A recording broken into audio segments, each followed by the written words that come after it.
de yewtere nde mi nani ɗo goɗɗo no yewta ɗo fi sellu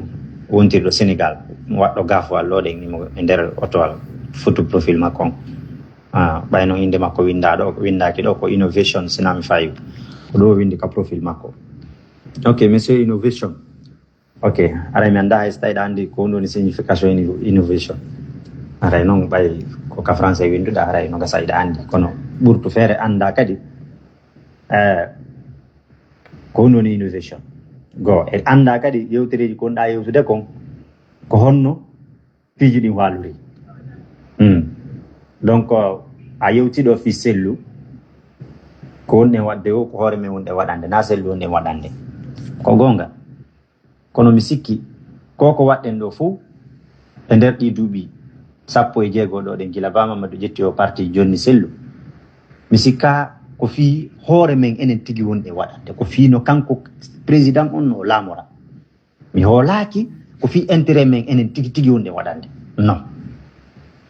faale men on fof yimɓe men on fof souci men on fof ko marɗen kon fof doole men ɗen fof en ƴetti en okki sellu fiyo laamu on pullo gila tan almami Bakar Biro sa indina poore Daka on pullo heɓaki taw mo waɗanɗen ko sellu. Donc acce onon kadi recognition gonga jaɓon gonga wota en wonu monnaie against hakkundeji meɗen ni tum non c'est pas bon ta en toñidir acceptons la vérité ko yiɗen ko waɗi wowlen ɗum si foppo walli goɗɗo o gaynali ko jasuɗo jaɓen ɗum o gaynata si en fof kadi en jooɗike en wi en wallata goɗɗo o foolali wota en felumo. Masala Ba Mamadou il a beaucoup fait mais tawi Fouta fait pas hari en nantodira malgré hande kadi goyno wiye en fait pas parce que pottal wona no wawɗen ɗo ni jalida e an haray ɗa andi ko woni kon ka reedu ma ka ɓernde ma ko tooke na noon ko foti si en haldi si en fijidi si en immodi ko mayde nde sendata en. Si mi yii ɗo ɗo joni goɗɗo fewtinima finkare no falama fellude mi daro yeeso finkare ni min mi felle andaɗa mi ronka wonde ka heɓata ayiɓe no wiye ko noni giggol hakkudeji meɗen kono en ala on unité ɗo mais maximum e nder fédération ji IFDG ɗi fop majje e nder adnallah mi wolaki no woodi ka fédération IFDG woni ka pullo Fouta immaki dari ɓiiri lakkere mum nde ƴetti jawdi mum ndi finance fiyo IFDG ɓanto fiyo sellu laamu mais ko honɗum waɗete ɓuri ɗum président on kala ka o faala yawde himo woni free musidɓe jaɓe enen kadi accen attaque ndirgol hakkundeji men enen ka iya ɗen wowo e ɗen mujoɓe ko fi sellu hey ala lurruɗo en ka hoore leydi ɗo tout darde man ɗo hoytiti sellu laaɓi poste o holli en o faalaka laamu o falƴitaka laamu haaju makko ala e ko yimɓe makko wona herƴirede watta ko kanko isan fou kanko ɓay tun ko kanko woni le meilleur investisseur min nayi e nder Sénégal ma lagine mo mari jawdi makko ndi ɓiɓɓe makko fof no woni en paix ɓiɓɓe woɓɓe kan saman fou kanko haaju makko ala si ɓe ƴettali laamu ngol ɓe tumbi e horde ɓe jonnimo kanko faalaka le en fof eɗen andi hande laamu ko weccotiro ko bu'ondiro ko ɓurɗo wawde bu'inde wo ko on laamoto ko ɓurɗo wonde criminel wo ko on laamoto ko ɓurɗo wonde bandi wo ko on laamoto an noon a ƴetti dina kan a wi ko ɗum ɗo woni saria ma on lena saria islam woni ka politique ko keferan kam yawgol umra ya daro yeeso Allah ka kaaba Allah lamminan ɓayi komi moƴƴo fewnalan waɗa ɗum musidɗo Allah ko honɗum woni waɗanali goɗɗo ko honɗum woni Allah waɗanali goɗɗo ko yayimo daroɗa ƴetta laamu koko jattete Allah ƴetti fof o jonnima hiɗa mari muybal hiɗa mari jawdi hiɗa mari himɓe joni ay o salike kanko o inni c'est la voie démocratique c'est la voie légale c'est la voie pacifique o laamorta ɓe sikki ɓen ɓe woni yawde o tawa ɗon Nations Unies CEDEAO l'Union africaine ɓen no ɓe ƴetti ƴettuɗo finkare on yeehi hirsi woɓɓe wari woɓɓe ari jooɗi prêti serment e hoore fenande non be légaliser on be jabi on non par rapport à un jokku don voie démocratique mo kambe Nations Unies on ko sinci ko annal lan foko wi ko c'est la voix du peuple qui élit un président musique be akima don ambe be jodini o daka dum do fu ha joni ngal jofo ya gaddo yiwale de gite mum de hore modon ono be militant be IFDG tu me pardonnes pour le terme mais ko ni yewtorta dum do fu labbinali gite mon on faamali on andali duubi sappo e goddum meden yewtude on edi wasapuji meden nyaadude meden sonka meden homo laamu nani dabbirte se handi aga hinata potto laawi din fu be holli en ko honno laamorte c'est la loi du plus fort ko burdo hunde bandi o ko on laamoto ko burdo waawde fende o ko on laamoto alfa ko nde wola ni no en dum o fenande no de jandi o ko non gine njo holota dum do na gine njo tum anna Allah fu hande sa kala mo afenanali mo afodali mo janfaki mo c'est-à-dire politique fi affaire kala ko wiete récite no yaadi e politique annon sa wi dum don o anko ko laabiri ko wanindi dum no hebo do hande e pi kadi ko laabiri wanindi do c'est tay ko gonga mo warani mo waramo mo warani mata jodo fonnindira julo ma de ya fijida e warando ma are na laabal jokkuda don ko dugula yagal. Il y a combien de personnes qui ont été enterrées sous le régime d'Alpha Condé? Himbe jelo Alpha Condé warani bibbe men. Lana e moda ya an wadi da yo non pacte. Ça veut dire que quoi? An ti quoi bondo, quoi wonno me warde. Yoni si himbe benno yewtude film mabbe on be yaltina ko woni kon ka berde mabbe. Mata on jodo ata kon be innobe ko enen community ko enen jasi enen ko ndu wawande hore meden wala hay ko nyama. Anka wonda do la way wonde do yontera gollade wura sella bengure mande nyama wala danda o da non way wonde do how may haraw gollali mo bari ko wura how may acca kadi bibbe makko ben ko wura habe maya on wawali made jetta jawdi mundi finance mo bari wi'ay be wi'ata wadu be wada kala ko faala den hande do si selludale wudi tundu ko makko ko wiyo wadu ko do yo wido wadu wade kombo yimmi pirani Alassane Ouattara Côte d'Ivoire ko goddo go adarto joni wiya kadi ko wobbe ko yimbe makko be ko gonga makko ko yimbe makko be mais tay woni kanko imano ke o dari o joue lobiji di o doit jouer ni o yimmi o yide e doit do hide de o yimmi o créer pacte ji o finance yimbe makko be yutirano ba makko awa hay accen felindir gol musido ala ella mi ala ella min on fu ko dam bundan da wadden ka gite meden ide jettini sere balere habbi gite meden en yata en nanta en jabata te il acceptons la vérité mon frère c'est très simple notre plus grande défaite notre plus grand malheur hande ko sellu dale min non mi wona contre makko de ko politique aveugle ko jokki kon ko dum yonemi onon kadi jokku be nguma ay nay ma dammi ko non kadi mi woni rectifier you know sans en mentalité do awala dum na attaque sellu terto den hande kadi hakune mi gima ko problème ni nawnare ni kadi won don ko don wadeten diagnostic detten test dare may ka laboratoire ande ko dum nawnare addi nawnare den nyawde nawnare den si wawi hettude hore mede kono si en buumi don tum e hore temmere nyolde de ko den tagete ko dum koyde pullo futa wona tairede hande te yarde wuybe puina en be piya en be wara en be jatta en be bonnana en nayi daabeji meden be rado en ko jasere hore jon en ala hore hunde ko ala hore ya ta musibbe il faut que famen dum ko hore den taw keldata si hore den keldi ko editi ko fop mo mais si hore den nyoli fuswata marsude c'est ce que je voulais que vous compreniez ima heben leader jo na ruler, we don't need a ruler, we need a leader. Wona jonno en dictana en lamo en holla en ko roi enen faala de won hande seluno woni non kayore communauté ko kanko woni roi communauté mais est-ce que il est le leader? Il n'est pas le leader parce que un leader ko incarno valeur ji ko wawata dandude himbe makko be problème yarta e mon do toujours mi yarta e o frejo men do Alassane Lagos wondo défendre do selu dalen ko attaque communauté on ma himbe men ben ko enen jas toujours mi arta e ma musiddo selu dalen n'est pas capable, il n'est pas un leader. Oui, on a besoin d'un leader, we need a leader. We don't need a ruler. Daro yetta wonki makko ken o hikkina ki yeso o inna a baytun on haldi en fotti sari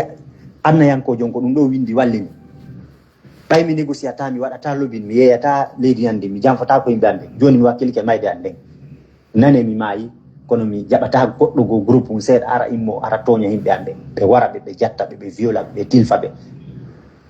système jodo e leydi men di 70 ans himbe pilude économie leydi men di fo no tampi e leydi fo no sa'i e leydi fo no letti e leydi himbe be yona capande jo benno jodi be manipulde population alphabet himbe be janga himbe be faama himbe anyambe himbe be hidindira himbe dugulabe himbe be hay goto faala ka goddo tawata enen iden jodi hewre dum don iden munyi don iden fanki don enen le pulle fuuta ala mardo jawdi wawdo débride hoytiti enen min naali ndi jawdi dagoy wona jama bauxite uranium port aéroport ma banque centrale e ganda fitno kono petit mamadou hande kala mo landi da do million de dollars be andi fi majji import export ide gandi finu kono ko jettugol bodi men di soda leyde wada piiji mama yaaji ambiance ji ko dum jodde e felindirgol do accen en la on ka woni do bay hande mi Allah ko seede hande har ko wona ablay ba wonno yeso o parti ko ngurnan e mayde kono o sakkitora e goddungo o laamoto ma o laamo kono da jogi neddo umata ottata wowlata wadata kanko kala ko ari hore makko kanko mo jabi c'est la volonté de Dieu. Non, Dieu ne peut pas faire tout pour toi. Non. Accepter celui il n'incarne pas la valeur d'un leader. Allah un système, c'est-à-dire un homme révolutionnaire, un homme très, c'est-à-dire haraymu imu tuntaw o teddinaymu o jabanaymu odo ko ma o laamo neddo ko non doa wawde wona très verbal wona neddo wondo décisif haraymu nani da yewta no andi way odo ko biddo gorko ni kono sa nani discours ji makko ma nani mo yewta ma nani mo yewtida e yimbe asikay ayna na aden taw jabe en wadani mo ko wawden ko en maayi baaw makko en dépensi jawle men baaw makko en piyama baaw makko en lettama baaw makko en sokama baaw makko en sansinama baaw makko rewbe men violama baaw makko ala ko en wada kay baaw makko ko leader jo pullo hombo addanan on don goto pet mo enen do fo hebuden o malheur hersinede wona no hebirden no baaw selu awsimbe ben no wiide ko kanko ni folton o jabali jettude responsabilité makko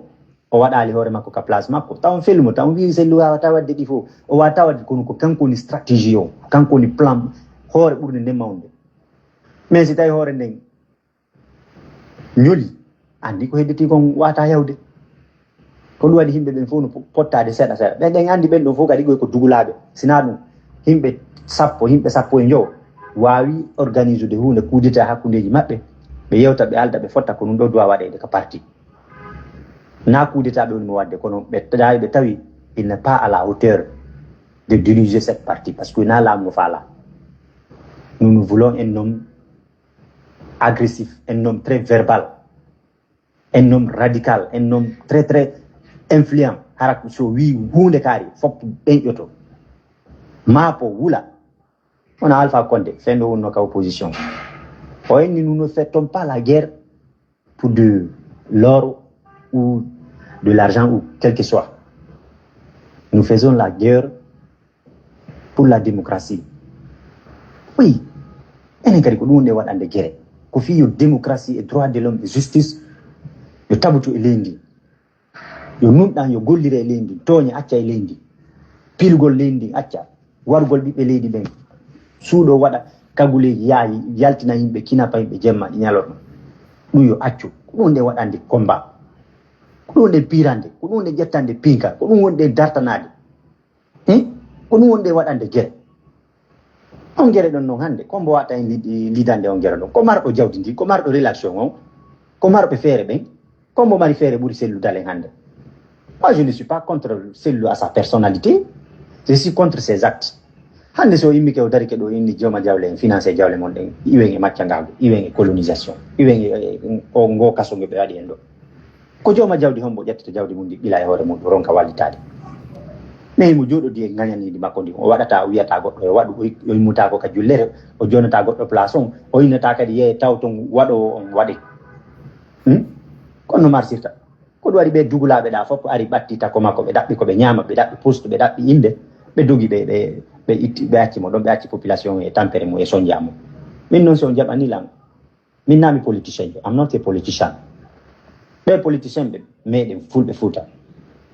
ko naafi ɗi faasi ɗiɓe ni ɓe ko himɓe adunaɓe ni ko himɓe mereɓe ni ɓe wawi jamfade yomo maɓɓe on nagoreɓe maɓɓe ɓe ma leƴƴi hedditi donc enen kadi éveillon nous uddite guite men en wotta ɓe waddu en wotat sabu ɓe yimɓe fuu fala fuuɓe ɓe falaka laamu wonɓe gollirde commercial les communautés men o wota ɓe waddu en unissons nous mettons ces gens là à côté battons pour nos droits let us fight for our rights piranen haqqeji men ɗi piranen droit ji men ɗi piren fiyo gonga men ka yoka hetto tawi jaɓu goɗɗo toña en i babbi no yiwri ka yiwri yo ari jooɗi e hoore meɗen par la complicité de nos cadres peul malhonnête tawi jaɓu ɗum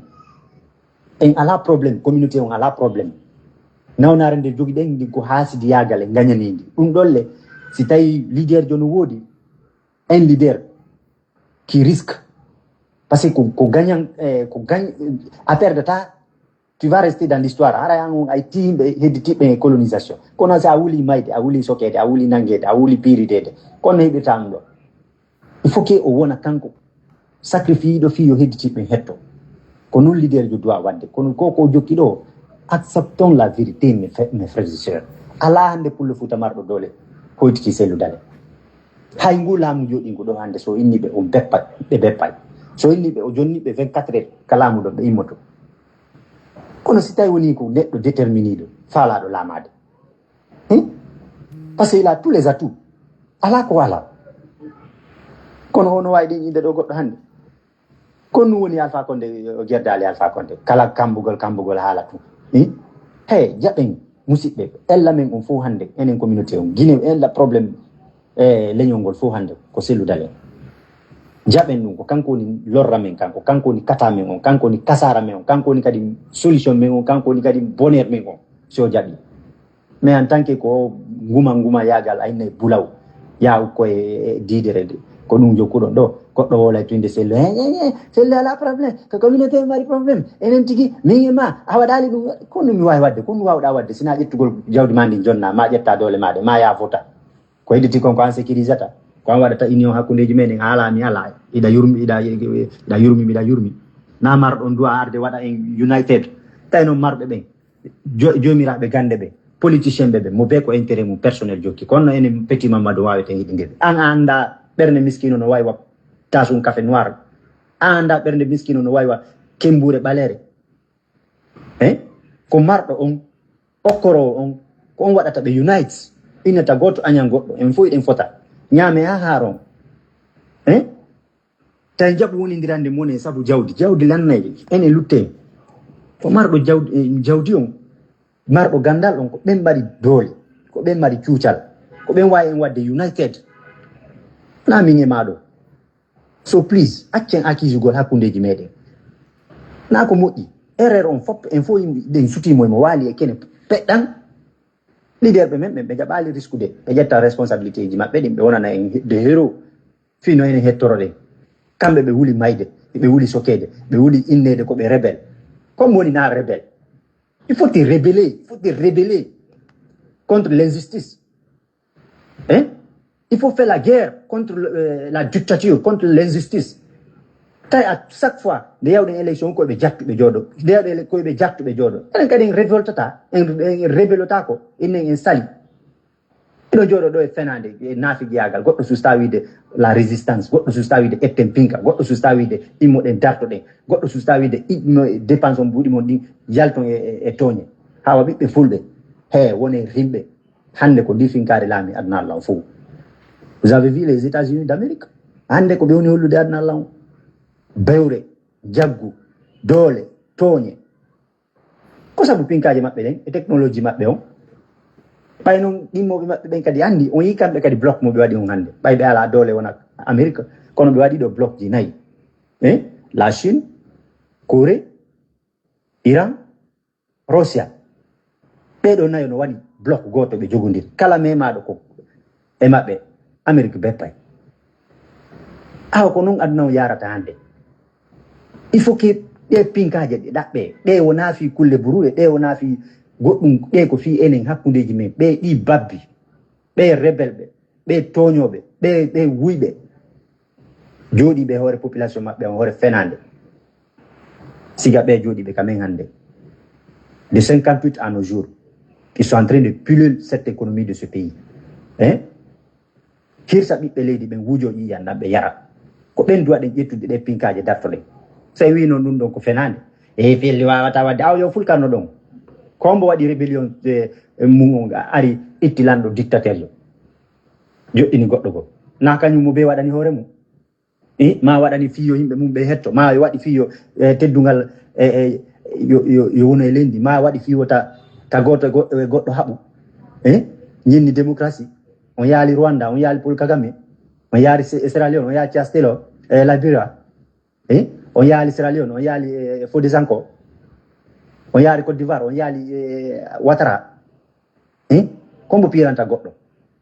personne mo be ko pirata ko fiyo hore mum yimbe mum be e communauté mum o mayo toni accu e lendi fiyo fofotu kono donc acce onon kadi wonon strict jokko gonga kam ion gonga kam parce que les faits sont là les archives sont là il faut des soutis ko woni ko fekki ko donc ko leader jo on wawata formude jama on na enen yimbe ben enen ba peuple on hiden waywa wa na'i wa dammi jogitibe pinka be jogibe dole be jangube be marbe jawdi be ko ben dum wawata en c'est-à-dire wadde cercle goto min ko dum tori o mi jijo mi taw holo be politicien be holondiri hakkunde men mais ils sont tous les mêmes racailles na dum ala ko waddi pacte alliance Alpha Condé wardo himbe guluje hande toute la conséquence de notre souffrance ko woni hore men fo hande ko Alpha Condé neni mu e baba mo ko kanko wi la politique autrement ko dum addata so laamu ha o gayno jetta laamu go jonna fami bakkon onanga lawol makko ya o jodo Turquie o kondisa kadi transition mo meda ka yede nder annalla transition mo 85 ans continue o kadi pendant 30 ans parce que kumpay kundo ko mayde makko deytata mo do andi dum fo me wala yino donc dum fo ko Alpha Condé woni nene baba mo taw ndaru moni c'est un vrai criminel Alpha kono ba yimbe ambe ibe way waka mi felabe de si jangu don woni bulaw andi na population mo janga on andata goddum na ben non andata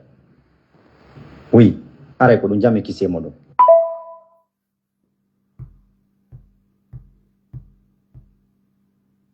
ko kala bante den woni lamade leni nabi haali no do ko kala bante den woni lamade leni dela morta gon dela morta saria dela morta yurmende be hulata tuunude cippirongol no metti fi ɓe nani ko ɓe maaki kom message o ani goɓɓe ko merno laɓe haalani laɓe en no joni aladi seldu ta jogii leydi men ndin a wawata fende a wawata tansude a wawata toñude sida faala laamu ɗaɓɓi ko waɗani ɗum ɗon sina ɗum tertoɗata golla si anga watta ɗaɓɓi ko waɗani sina ɗum heɓota ko awa ko ɗum ɓe maaki ɗo awa haɗa e kamɓe kadi ko aaden fodduɗo e teddungal